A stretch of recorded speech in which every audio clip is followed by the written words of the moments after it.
Good afternoon, everybody. Good afternoon. And welcome to our first official writer of the Writers Project for 2022. Shu C, I'm going to read from part of her website, although you should read the full biography if you haven't, because it's far more entertaining. You can tell the wit and wisdom of Shu C from her bio.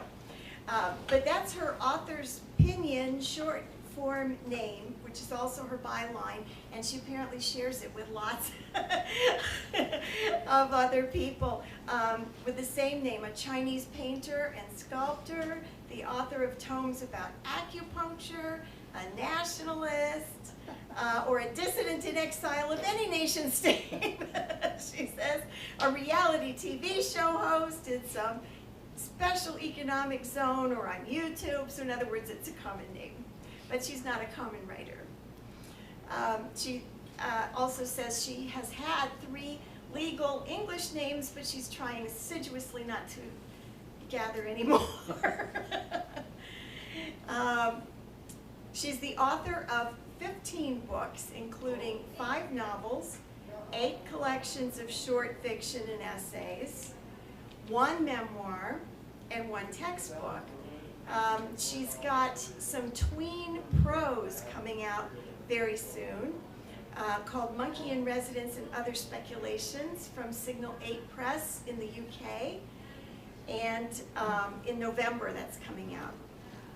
The Art and Craft of Asian Stories, a writer's guide and anthology, co-authored with Robin Hemley, Bloomsbury 2021. This Fish is Foul, Essays of Being, 2019 from University of Nebraska Press, American Lives series, Insignificance, Hong Kong Stories in 2018 from Signal 8 Press, the memoir, Dear Hong Kong, An Elegy for a City, 2017, was part of Penguin's Hong Kong series for the 20th anniversary of Hong Kong's handover from to China from the UK. And the novel That Man in Our Lives, 2016, from CNR Press. She's also the editor of 4 anthologies of Hong Kong writing in English. A former Indonesian national, born and raised in Hong Kong, she eventually morphed into a U.S. citizen at the age of 33, having washed onto that distant shore from Lady Liberty, across from Lady Liberty. These days she splits her time unevenly between the state of New York and Massachusetts, where she's working, and the rest of the world. In fact, she had a very busy weekend in Pennsylvania as well. And she mourns the loss of her beloved writing retreat in Seacliff, South Island of New Zealand, and she mourns the rapid disappearance of her birth city of Hong Kong, as we know in our English 180 class. Hong Kong, as you know, was handed over from the UK to China in 1997, and I just very, very happy and honored to welcome Shu C here and have you enjoy her wit and her wisdom. Please give her a good welcome.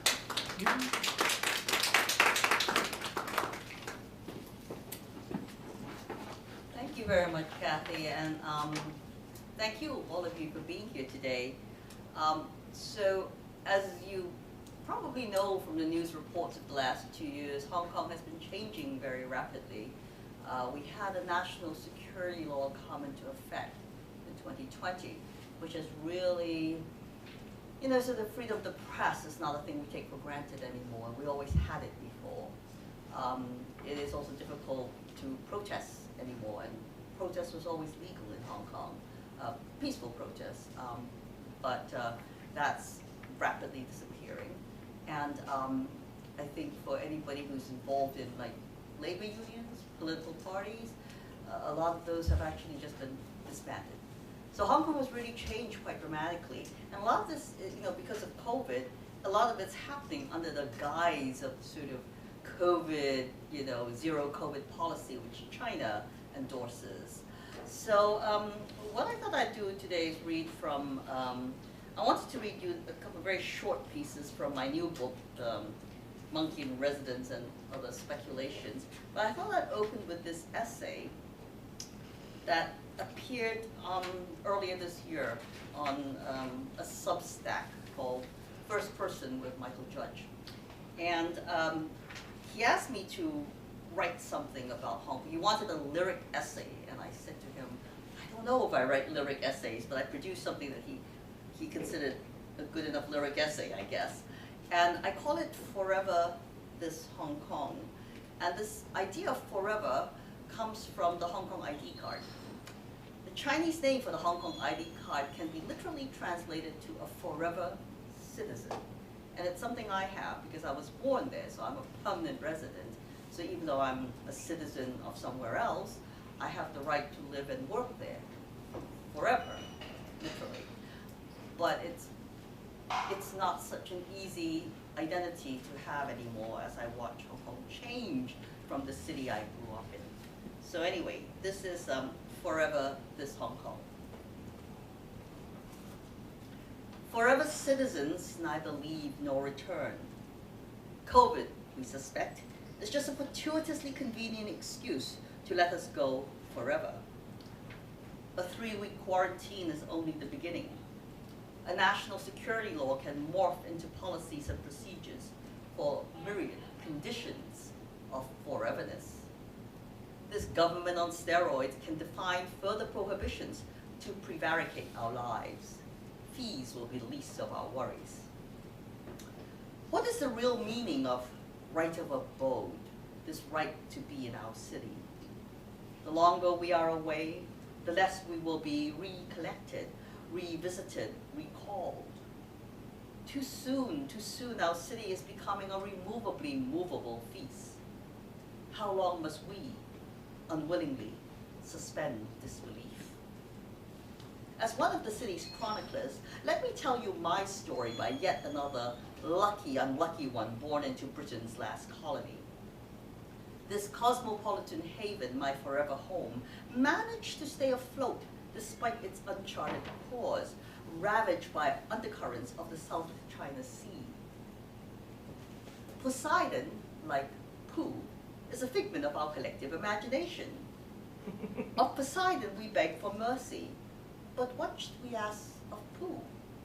To take his snout out of that honey pot? To keep trucking with Tigger Obama? To grow thicker skin? The real Pooh has had his right to be in China revoked. If I persist with this forbidden comparison, will I too be similarly erased, my books all removed from my city? Who chooses to live colonized? Not I, said the pig, not I, said the cow. I will then, said the little red hen, to negotiate the compromise existence. Or is the correct utterances, chicken littles, because the sky is falling, was always falling, even though we knew it really wasn't. Little wonder the arrival of avian flu. One morning, the markets on Staunton Street were chock full of chickens, and the next empty, all birds culled. Now Staunton is emptied of markets, and further west even of hungry ghosts, while PDQ, the new arts center, transforms its cross street, Aberdeen, the street where I lived before Pooh. But gentrification is a given in global centers, in Asia's world city. I've borrowed this place, this home for too long, and perhaps my borrowed time is coming due. Wait, wasn't Wingao Sing foreverness forever?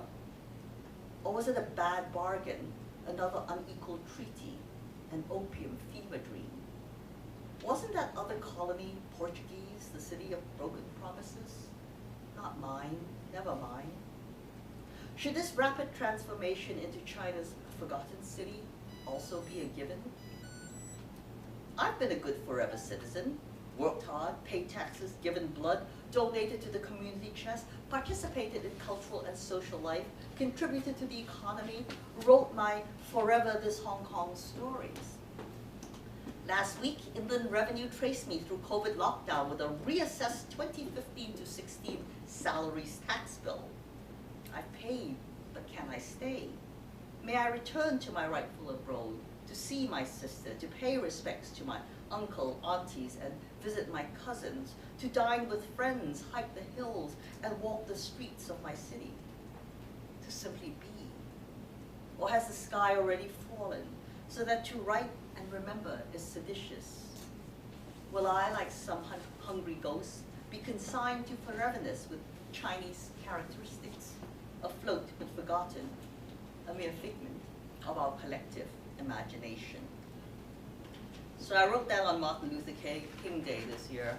It just seems sort of an appropriate day to reflect on this strange thing that is happening to my city. The things that we assumed would be are not. What we once took for granted, that there would always be a free way of life, which is what we've had for many, many years. We're not so sure that's true anymore. A number of my friends have left the city already. They don't feel it's safe to stay. So I've been warned that if I go back, to be careful about what I say in the media. I always used to talk to the media, but I may not now. So anyway, this is a short story from Monkey in Residence, and it's called The Youngest Child. You know, English is a really global language now. If you go anywhere in Europe, you can probably use English and be understood. The same thing would be true in Asia as well. If you know, there is a political group, ASEAN, which is the Association of Southeast Asian Nations, and their official language is English. So you have this great global English language, which kind of is partly because of British colonization, but also because of American popular culture. Hollywood, the fact that American universities attract a lot of students from overseas.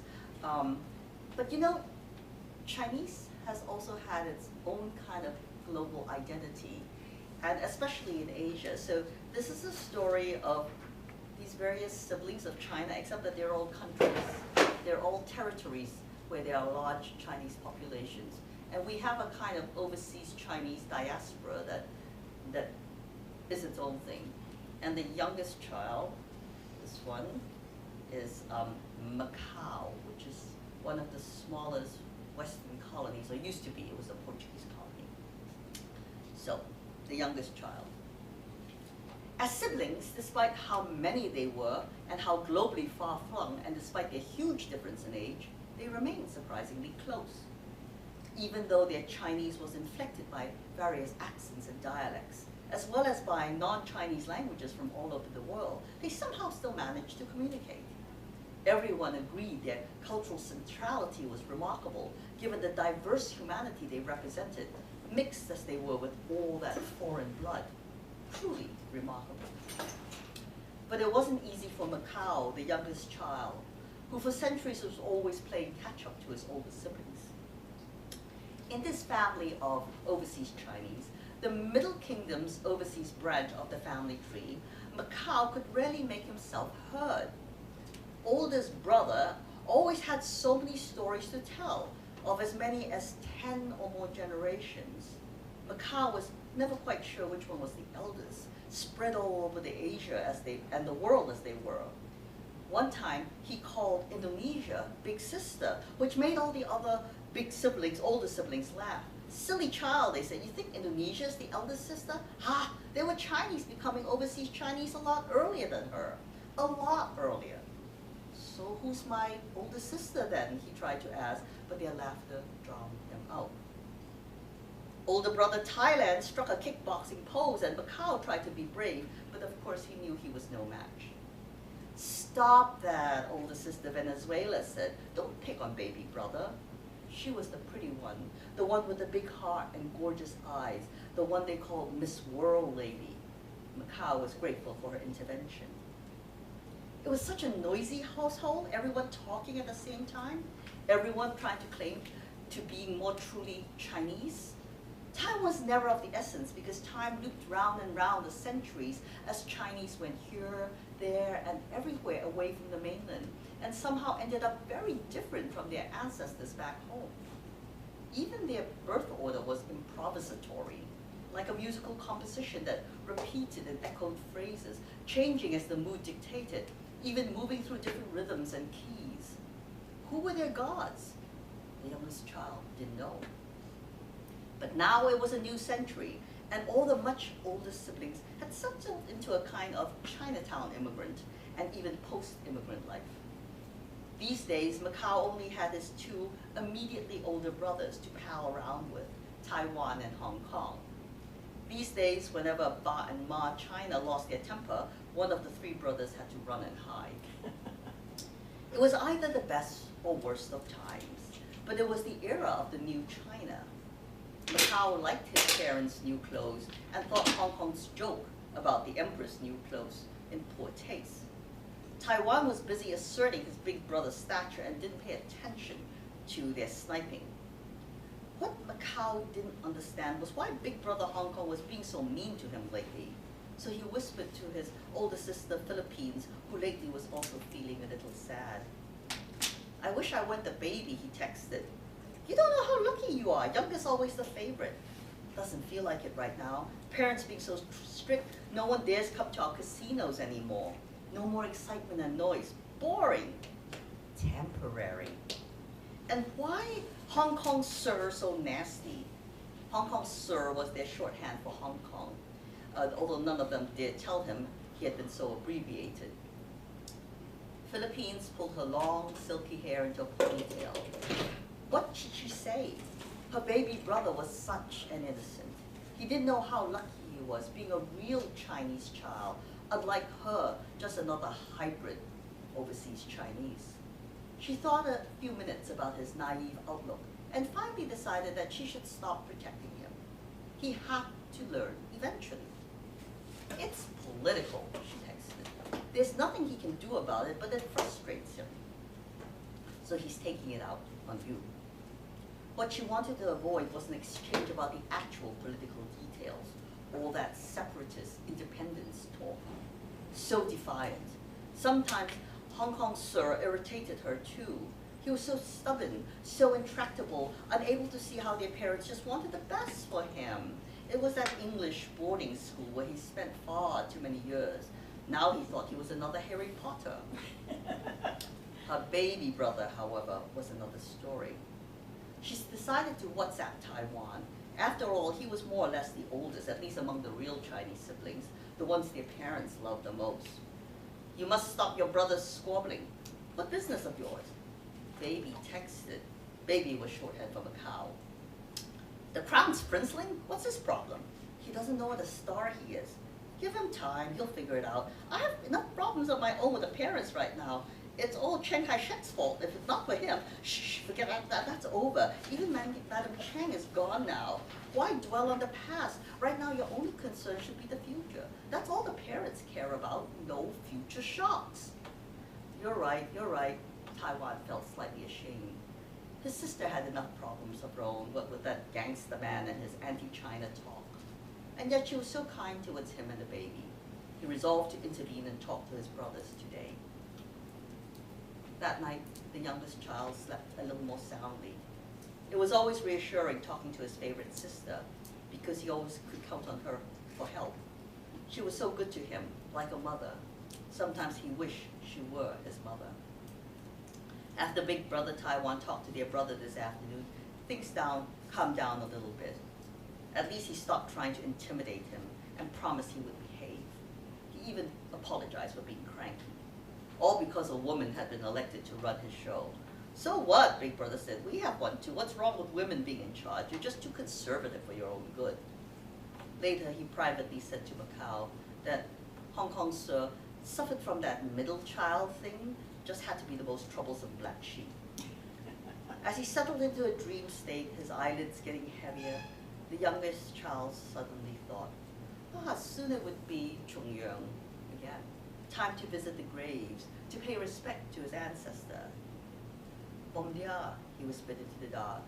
He needed to practice his Portuguese before that day. So the last piece I'll read is a short story called Lightning. And this is set in Hong Kong, past and present. Afterwards, everyone spoke of speed, that slanted flash like a chef's rapid flick-flap blade, filleting a fish, butterflying a steak.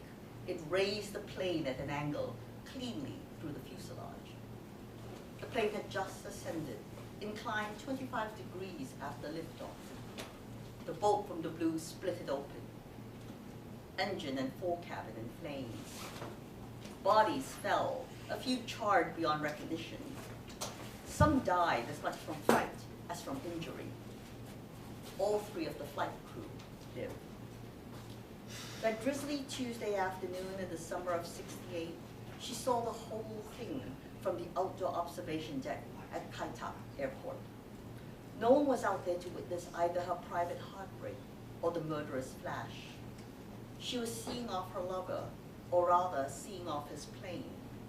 He, on board with his wife, headed home to Connecticut. He perished, but the wife survived, crippled for life. Days later, she, the mistress, wondered if it had been a dream. The plane crash was real enough. Headline news. Her pinprick city captured the world's imagination for a brief while because of this inexplicable disaster. For years, she read the investigative reports, searching through the pages for any mention of what she'd witnessed. Nothing. Climatic conditions yielded no proof, and the light rain was not grounds for lightning. Despite that, she willingly suspended disbelief. A visual spectacle, indelible. On board a flight from Heathrow to Chap Lap Kok is the new airport in Hong Kong now, the arrival announcement awakes her from a dream, less dream than memory, of the last night spent with her lover, a week before departure. Her eyes are wet, even though she hasn't thought of him in years. Yet his voice is making her cry all over again, as if she was still 20, still in love, despite what he says. I'll pay for the abortion. The looping memory of their last conversation. It's 2018. A gray shroud surrounds her city.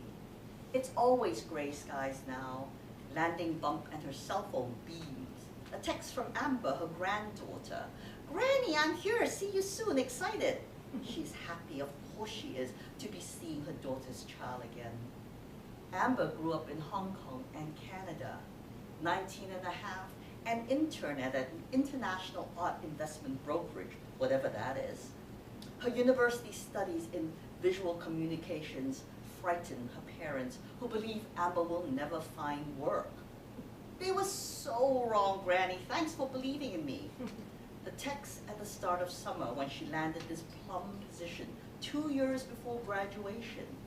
All she had done was introduce Amber to a friend in the art world. And before lightning could strike, there was Amber off to Hong Kong in business class, no less, bunking in her former home.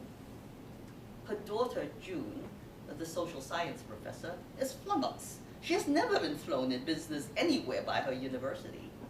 Millennials, the daughters say, they have it all. Gazing at the wide expanse of the airport from her first-class seat, the upgrade arranged by her husband, she reflects, not for the first time, that perhaps she was too austere when raising June. Hong Kong still has everything to offer her granddaughter. June doesn't think so. She and her husband immigrated to Canada when Amber was 9, returning only to visit. Amber Tam loves Hong Kong. The new territories are her favorite outdoors, unlike the vast Canadian wilderness that intimidates her. She loves the convenience, the public transport, the buzz, all that easy nightlife, the food. Amber loves to eat, and it's a pleasure feeding her. June and her husband, they can take or leave food, jazzed as they are by intellectual, not material pursuits. June's a good daughter, worries after her, even though she really doesn't need to, especially not since her marriage 5 years earlier. At 65, imagine. to a well-heeled English sculptor, 10 years her junior, with a home in London. Amber thinks Granny is awesome. June, she suspects, is still embarrassed. At arrivals, her granddaughter flies at her in a shrieking embrace. Amber's tall, and she's shrunk. We look like Mutt and Jeff, she says, and Amber says, who?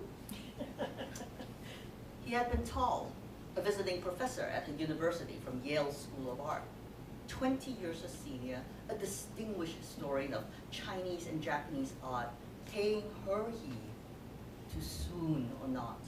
She swooned. Remembering him now, probably because of Amber, she wants to tell her granddaughter, you look quite a lot like him. Despite Amber's Cantonese father, and June, who looks almost all Chinese, visually erasing the Caucasian blood, this DNA leapfrog gave Amber his cheekbones, his mouth, even that insistent stare that made his eyes glow. Thinking of him now, she is shocked at his callousness, even though back then she forgave. Why? Because he made her laugh over Mutt and Jeff? Because he followed her to Kowloon City near the airport where no one would see them together? Because her friend Cam owned that great Tonglao, the entire 3-story building, and lent them the top floor flat for their tryst?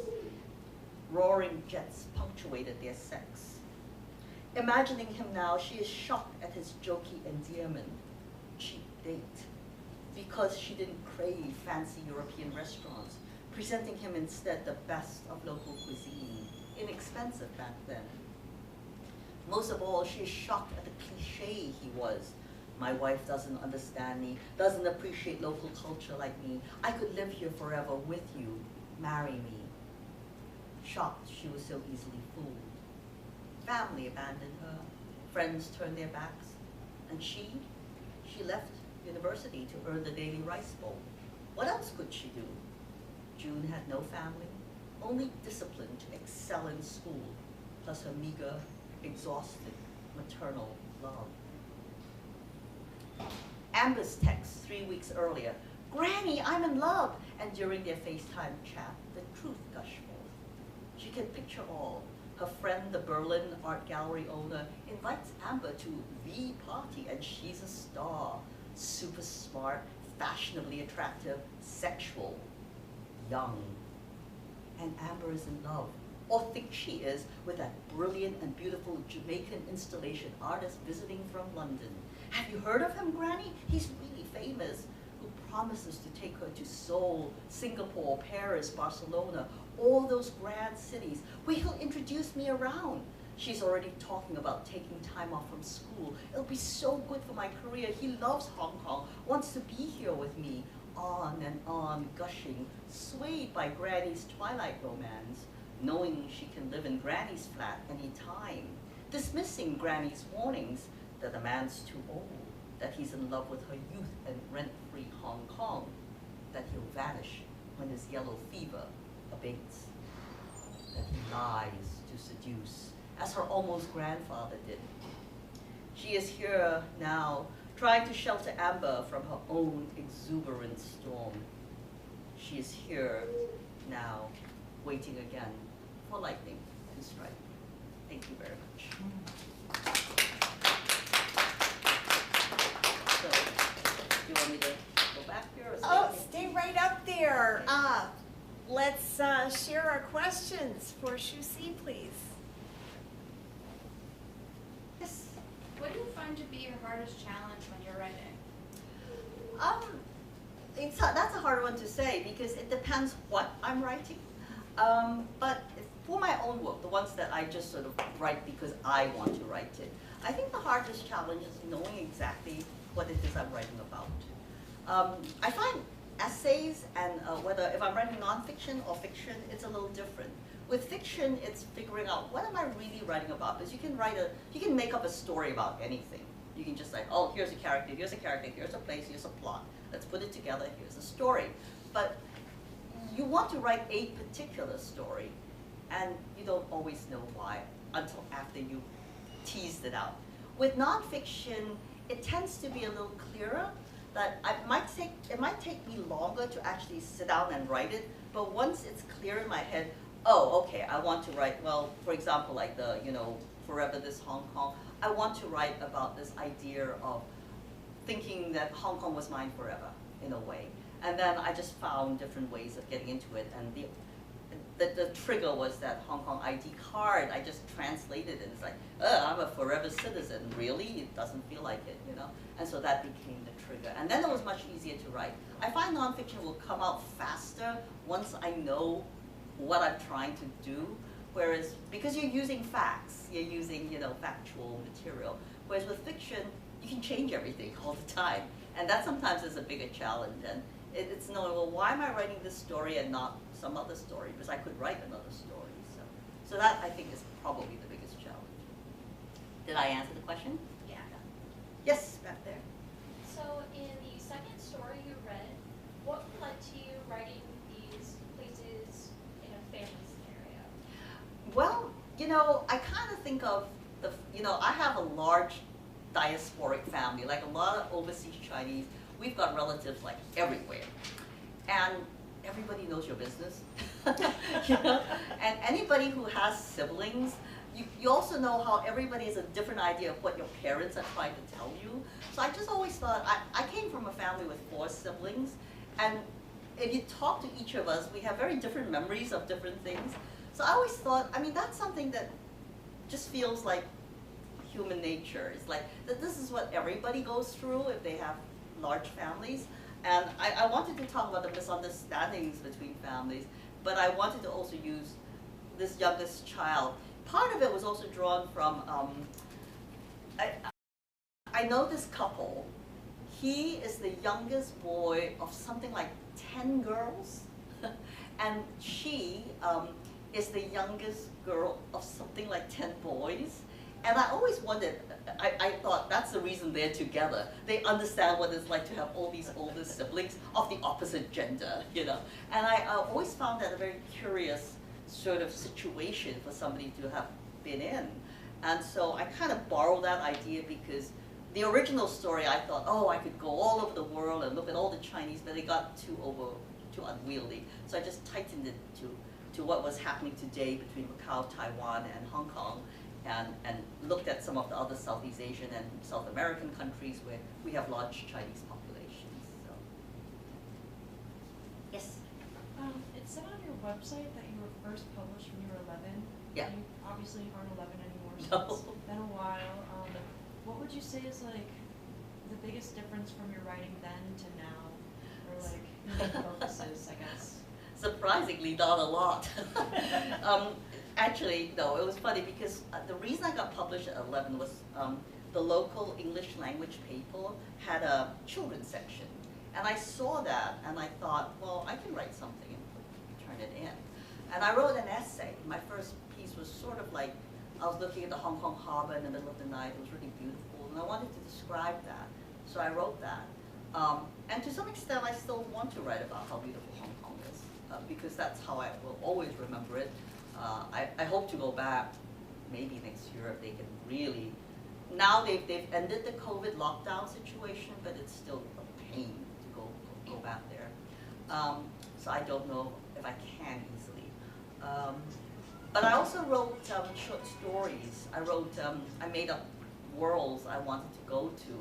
And to some extent, that's still what fiction is about for me. It's like, I want to explore these worlds that I don't necessarily live in, or these lives that I haven't necessarily lived, but which I have some acquaintance with, and I wanted to see what's it like to be them, So for fiction, it's still that. For essays, I suppose it's still trying to capture the world I see around me and the injustices in some cases, because even as a kid, I was very sort of self-righteous. It's like, oh my God, this is wrong. I'm going to write an essay about it, So some of that instinct is still the same. I like to think I got a little bit better as a writer since I was 11, but I don't know. Sometimes I look back at these 11-year-old things and think, at least I was just not afraid to say whatever I thought, So I hope that answers. Yes? With the limitations placed on Hong Kong that affect creative expressions and speech, do you have like a favorite way that you Well, I think this is quite an interesting question because for the Chinese language writers, being English language, I was perhaps not looked at as closely when I was, back in the 90s or the 2000s. But the Chinese language writers had for a long time felt the pressures from China and from, just sort of generally cultural attitudes. And many of them write very surreal almost and allegorical kind of work.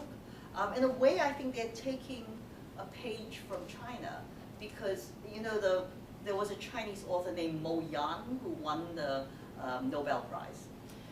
I remember reading his work from the 80s, which were very, very critical of China. But they were always cast in an allegorical kind of state. And you see this also in a lot of Eastern European countries where the literature, you couldn't say what you really thought.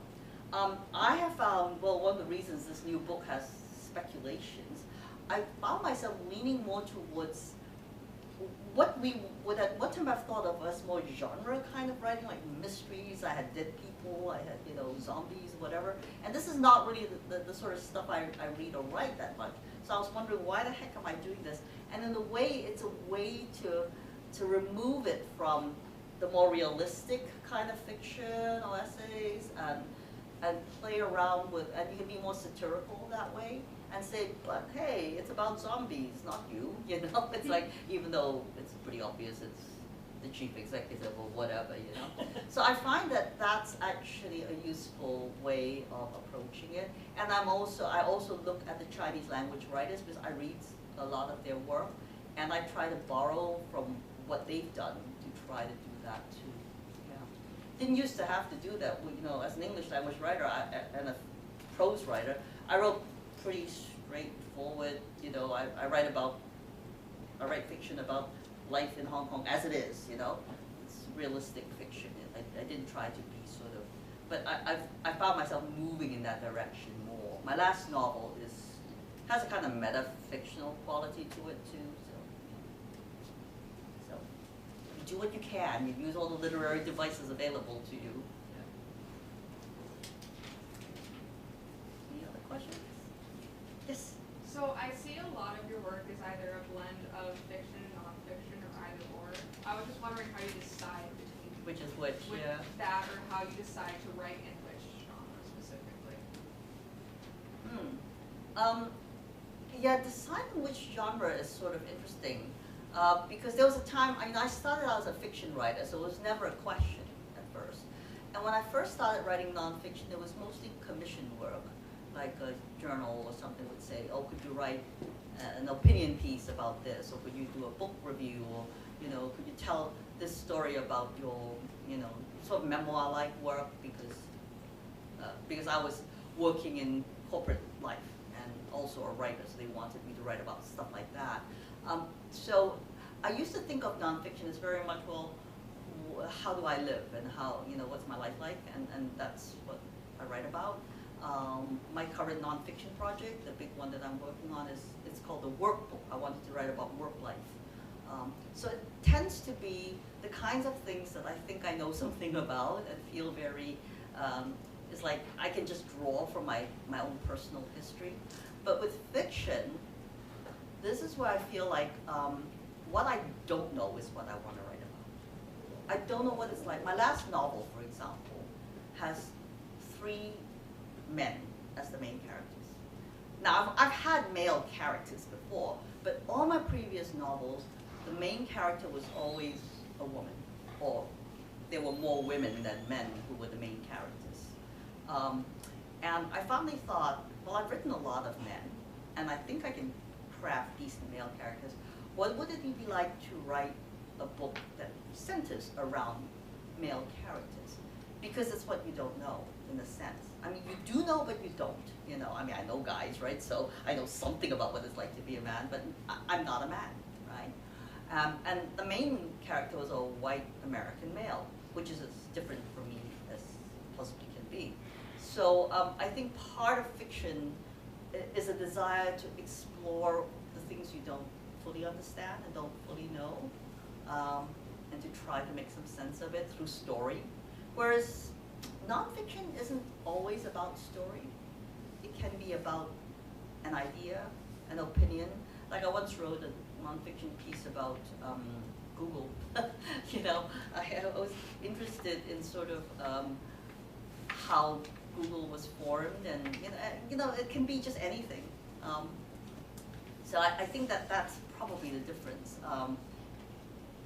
Nonfiction can be sort of research-based. I mean, fiction is research-based too, but nonfiction can be research-based where the facts, you're trying to, I'm not a journalist per se, but like if you're writing a feature article, you know, you're interested in this particular subject, so you learn as much as you can about it and try to do something about that, you know, so try to say something original, you hope, you know.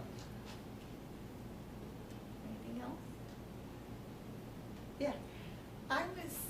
I'm just sitting here thinking about what I've read of yours and what I've heard, and thinking that, I was thinking about your allegory, political allegory, and you touched on it, but I'm just seeing a piece by Shusi in the New Yorker about American politics. Have you thought about that?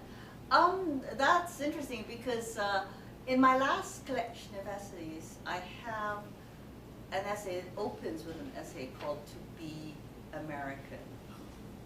And I think the opening line is something like this: to be American, you must take yourself seriously, very, very seriously. And it goes up from there because I am an American citizen, but I'm a first generation immigrant, and I was an adult when I decided to be an American. So it wasn't like my parents immigrated here and they brought me and I didn't have any choice. It's nothing like that. It's like I actually chose to be a citizen, and I had to learn, you know, you have to pass a citizenship test.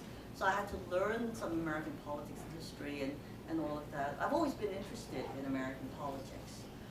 My last novel was an attempt to talk about politics in terms of the balance of power between the United States and China.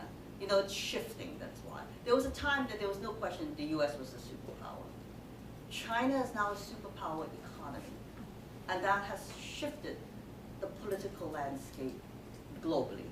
And so my novel really was addressing US-China balance of power through the lives of ordinary people. Because I know a lot of transnational people who have something to do with US, something to do with China, and I just put them together and say, let's see what happens, you know.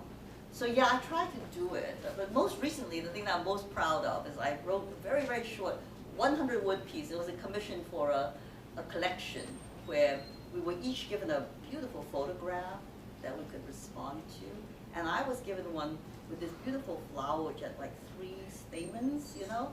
And I kept looking at them and I said, what comes in 3s? And I thought, 3 strikes, you're out. I'm gonna write a baseball essay, and that's what I did. I've been following baseball season this summer. I am a baseball fan. But I've lived abroad a lot, and it's kind of difficult to follow the game sometimes from abroad. So I always have my husband tell me the scores. But this summer I actually got to follow my team. They made it to the finals, but they didn't, it was the Mets, so they didn't quite make it. But, yeah, so I kind of got to actually for the first time do baseball. And I would love to be able to write something about baseball one day, because that's the one American thing. I don't understand football, I still don't. My mother does, I don't. You know, but I'd love to write about something to do with baseball one day. I'm not sure what, but it'll happen. Great. Any other questions?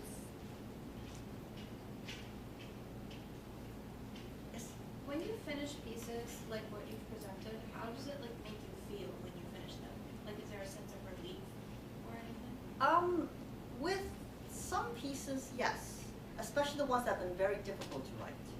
I just know that, okay, I don't have to deal with that anymore. Novels, I have to say, is a sense of relief, because those take a long time, okay? But with short pieces, it's both a relief, a release, and sometimes it's just like, well, thank God that's over. Because there are some things that I, you know, feel like I have to write, but I didn't absolutely want to write it. But you know, it's sort of a different feeling. But generally, there is some kind of sense of completion. I have a lot of work that never got finished. I have tons of drafts that will never get finished. And knowing that is a real, it's almost like having a really messy drawer that you never ever tidy up. And this is like tidying up. It's like, okay, the dishes are done, it's clean, you know. And I sort of like that feeling of it's a temporary accomplishment, you know. Because, you know, creative work is unlike, you know, if you do something practical, you get it, you start it and you finish it. With creative work, it often feels like you never finish it. It goes on forever. And even years after I've published something, I think back and I go, gee, you know, why did I do that? Why did I do this instead? You know, you're always a little bit dissatisfied with it, and that's just the truth of it. So it's nice to, the moment of completion is always quite pleasant, I think, quite relief. Yes. Do you have like a set schedule like every single day When I write and all that. When I'm working on a novel, I try to create a period of time where I can get up every morning and work on that novel, because it helps big chunks of the book to get done. With shorter work, no, not really, because my writing schedule has, for so many years now, been determined by whatever job I'm doing.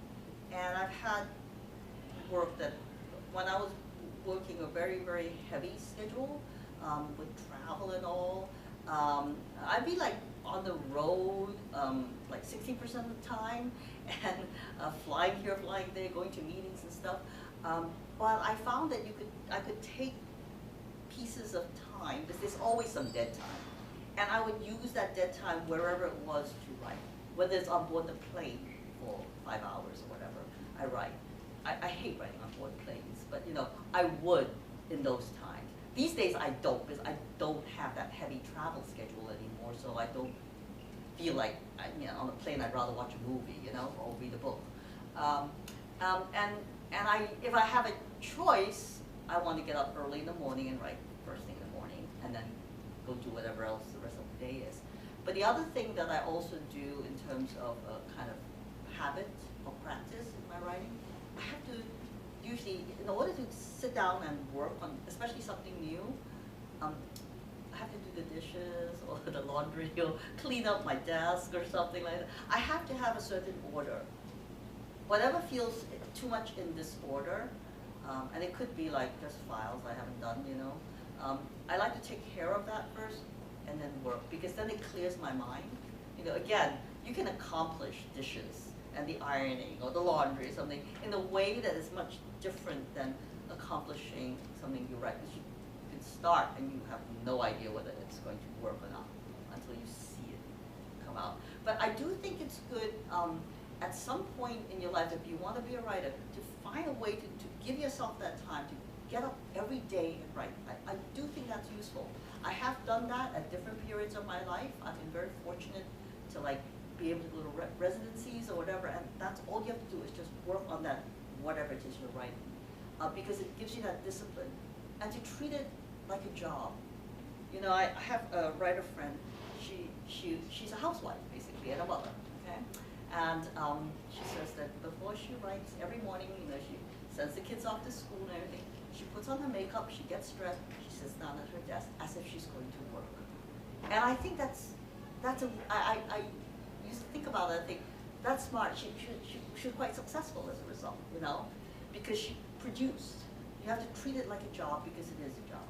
You know, so. Anyone else? Thank you so much. Thank you. Thank you very much for the time. Pleasure to be here. Thank you. So nice to have you here. Please pick up some of Shusi's postcards in the bag that have ordering information for her various books. And help yourself. We have some healthy snacks back there and some water. And if you'd rather have cookies next month, let me know that. But remember that we have on November 7th, yes, November 7th, we have Megan O'Rourke. Oh, Megan. Yeah, you know Megan? No, I don't, but I know of her. Yes, Never met yes. And December 5th, we have a visiting editor, Damola Ifataroti, and that's on December 5th.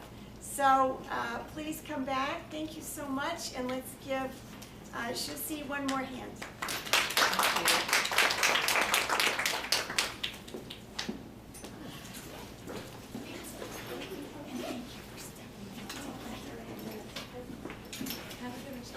Thank you, you too.